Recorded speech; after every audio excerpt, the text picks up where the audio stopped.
I was invited to Thanksgiving dinner at my American boyfriend's family home in Ohio. I thought I was being polite and respectful by following proper table manners I learned growing up in France.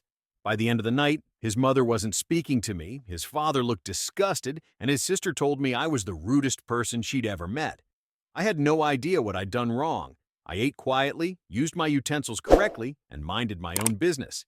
Apparently, that was the problem. What Europeans consider good manners, Americans consider cold, snobbish, and insulting. I learned this the hard way when my boyfriend's grandmother told me I'd ruined their family holiday and suggested I go back to Europe where I belonged. My name is Claire, and I moved from Paris to Boston 2 years ago for work. I met Daniel 6 months after arriving, and we fell in love quickly. When he invited me to meet his family for Thanksgiving, I was nervous but excited. I wanted to make a perfect impression. I researched American Thanksgiving traditions, bought appropriate gifts, and prepared mentally to be charming and polite.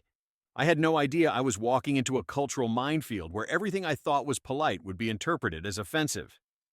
The morning of Thanksgiving, Daniel drove us 4 hours to his family home in rural Ohio. During the drive, he coached me on his family dynamics. His mother, Carol, was traditional and loved hosting. His father, Bob, was quiet but observant. His sister Amy was outspoken and protective. His grandmother Ruth was the family matriarch, and everyone deferred to her.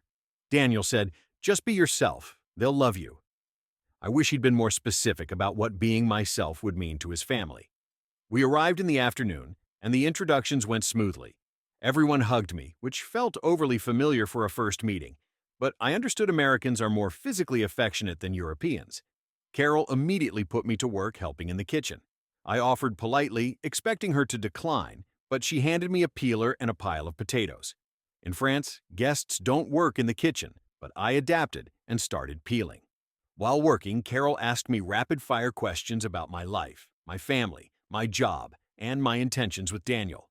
The questions felt invasive and personal for someone I just met, but I answered politely while continuing to peel potatoes. Later, Daniel told me his mother thought I was cold and distant because I didn't ask her questions back or engage enthusiastically. I was trying to be respectful by not prying into her life. She interpreted it as disinterest in getting to know the family. Dinner was where everything went completely wrong. The table was set casually with paper napkins and mismatched serving dishes. Everyone sat down, and I waited for someone to indicate we should begin eating. In France, you wait for the host to start or make a gesture. But everyone just started grabbing food and passing dishes chaotically. I waited until the dishes came around to me, served myself modest portions, and arranged my napkin properly in my lap. Already, people were staring at me strangely. I ate the way I was taught. Small bites, chewing with my mouth closed, utensils in the correct hands, taking my time between bites. I kept my elbows off the table and my free hand in my lap when not using it. In France, this is basic politeness. At Daniel's family table, it made me stand out like I was performing in a play everyone else wasn't part of. Amy, Daniel's sister, leaned over and whispered loudly, "Why are you eating like you're at a fancy restaurant? It's just Thanksgiving." I smiled politely and said I was enjoying the meal. She rolled her eyes. The conversation at dinner was loud, chaotic, and overlapping. Everyone talked at once, interrupted each other, and laughed boisterously. I waited for pauses to contribute comments, but the pauses never came. In European dining culture, you wait for a break in conversation to speak. In American family dining, apparently, you just jump in and talk over people. My silence was interpreted as me being judgmental or bored. I was actually just trying to be polite by not interrupting. Bob, Daniel's father, asked me direct questions about French politics and my opinions on America. The questions felt loaded and slightly aggressive. I gave diplomatic, measured responses, trying not to offend. He seemed frustrated by my answers and said, "You can be honest, we're not going to bite." I was being honest, just in a European way, carefully considering my words before speaking. Americans apparently interpret careful speech as dishonesty or evasiveness. The biggest incident happened when Carol brought out dessert. She'd made 3 different pies, apple, pumpkin, and pecan, and was clearly proud of them. She served everyone large slices and watched eagerly for reactions. Everyone immediately started eating and exclaiming loudly about how delicious everything was. I took a small bite, chewed thoughtfully, and said, "This is very nice. Thank you." Carol's face fell. Amy said, "Very nice. Mom spent 2 days making these pies." I didn't understand what I'd done wrong. I'd complimented the food. Apparently, my compliment wasn't enthusiastic enough. After dinner, I offered to help clean up. Carol coldly said she had it handled.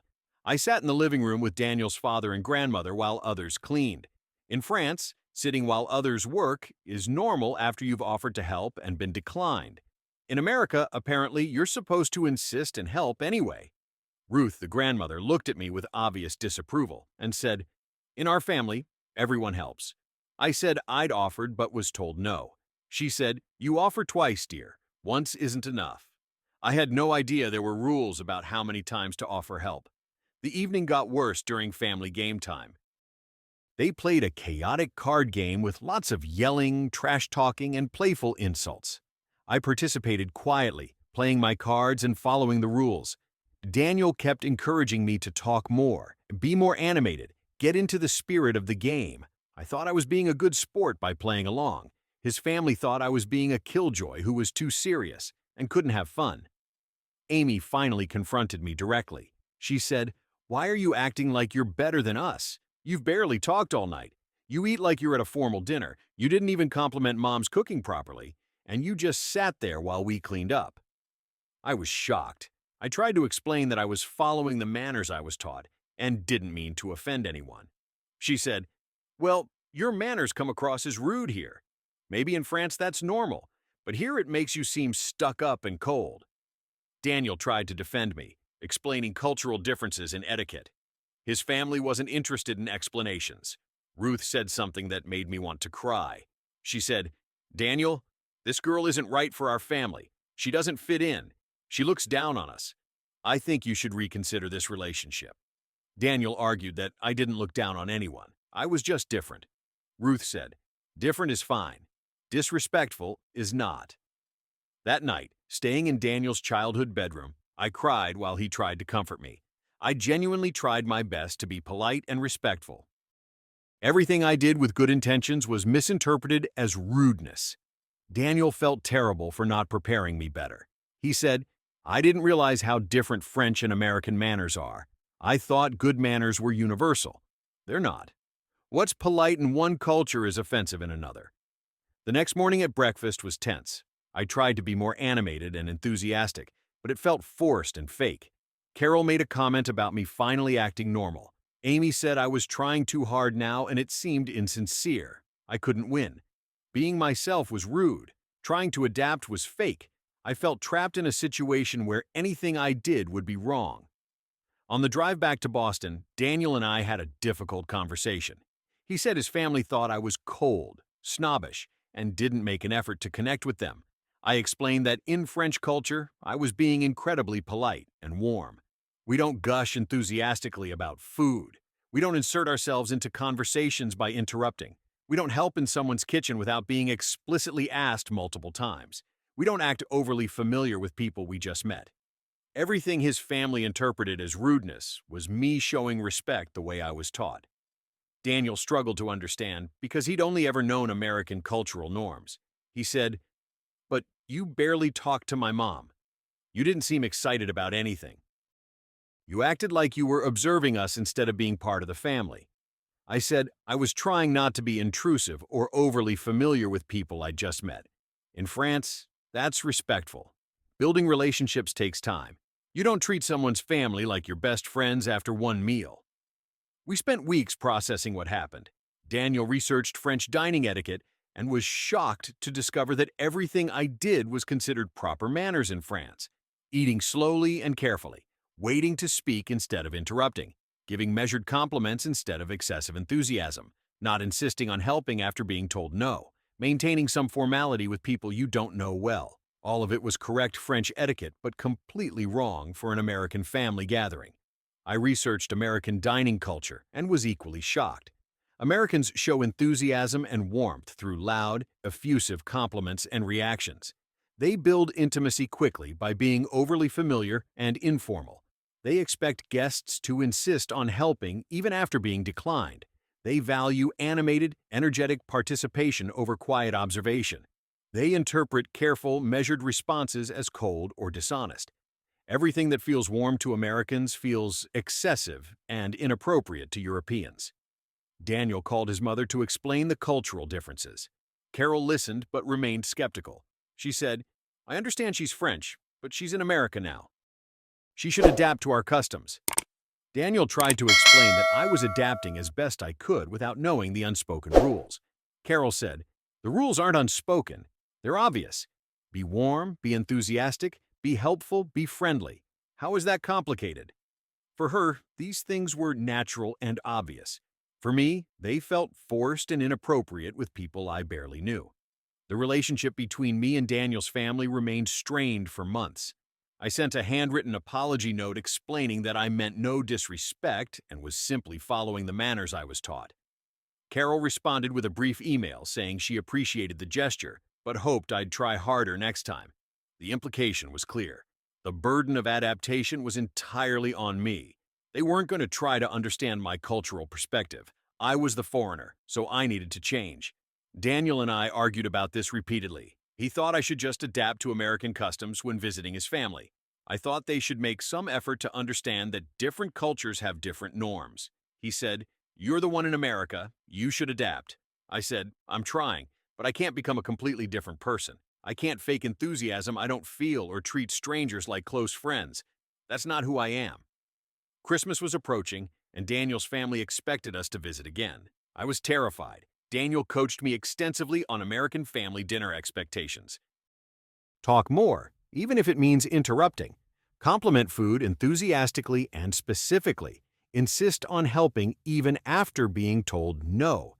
Act familiar and warm even though I barely know them. Be animated and energetic even if it feels unnatural. Essentially, perform an American personality for his family's comfort. The Christmas visit went slightly better because I was consciously performing American warmth. I smiled bigger, talked louder, complimented excessively, and forced myself into kitchen duties. It felt exhausting and fake, but his family responded better. Amy said I seemed more relaxed and friendly. Carol said she appreciated me making an effort. Ruth still looked skeptical, but didn't make any cutting comments. I went to bed that night emotionally drained from performing a personality that wasn't mine. Daniel noticed my exhaustion and asked if I was okay. I said, "I'm tired of pretending to be someone I'm not. Your family likes the fake American version of me better than the real French version of me. That feels awful." He didn't know how to respond because he understood both perspectives. His family wanted me to fit in. I wanted to be accepted as I am. Those two things seemed incompatible. Over time, I learned to code switch between French Claire and American Claire. With Daniel's family, I performed American warmth and enthusiasm. With my French friends, I relaxed back into my natural manners. It worked pragmatically, but felt dishonest. I was maintaining a relationship based on performance rather than genuine connection. 2 years later, Daniel and I got engaged. His family was happy, but Ruth pulled me aside and said, "You've gotten better at fitting in, but I still don't think you're right for our family. You're always going to be different." She wasn't wrong. The question was whether different meant incompatible or just required more effort to bridge cultural gaps. Planning the wedding brought new cultural conflicts. Daniel's family wanted a loud celebration with dancing. My family wanted an elegant, formal affair. We compromised with a wedding that satisfied nobody fully. At the reception, I watched Daniel's family dancing wildly, and my family sitting at tables looking uncomfortable. Two cultures trying to celebrate together but unable to fully understand each other. Looking back at that first Thanksgiving, I understand both perspectives better. I wasn't trying to be rude. I was trying to be polite using French cultural standards. Daniel's family wasn't trying to be unreasonable. They were reading my behavior through American cultural standards. Neither of us was wrong. We were just speaking different cultural languages without realizing it. The lesson I learned is that good manners aren't universal. What shows respect in one culture shows disrespect in another. Europeans show respect through formality, restraint, and careful consideration. Americans show respect through warmth, enthusiasm, and immediate familiarity. Neither is better or worse. They're just different.